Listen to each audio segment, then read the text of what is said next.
ભરૂચની અંકલેશ્વર પોસ્ટ ઓફિસમાં કરોડો રૂપિયાનું કૌભાંડ બહાર આવ્યું છે। ગ્રાહકોની એફડી તોડીને ગેરરીતિ આચરવાનો આ ગંભીર આક્ષેપ છે।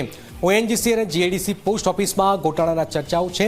12 લોકો સામે રૂપિયા 81.40 લાખના કૌભાંડનો આરોપ છે।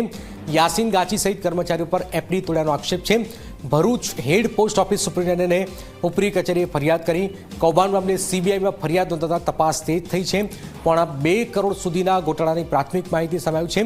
56 એકાઉન્ટમાં ગેરરીતિ અને 75 લાખની છેતરપિંડીનો ગુનો દાખલ થયો છે।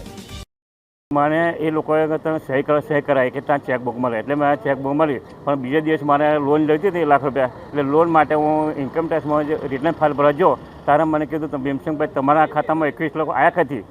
તમે કહો સાહેબ મને ખબર નથી, 21 લાખ હોય તો હું લોન લેવાની શું જરૂર છે?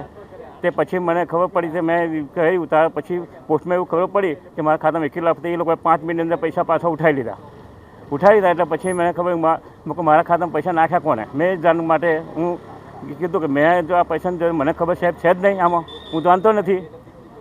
એ બદલ મેં એમની પાસે માથી પોસ્ટવાળા લખ્યાલું કે તારે કોઈ પાસે ઇન્કવાયરી આવે નહીં, એ લોકોએ મને લખ્યાલું।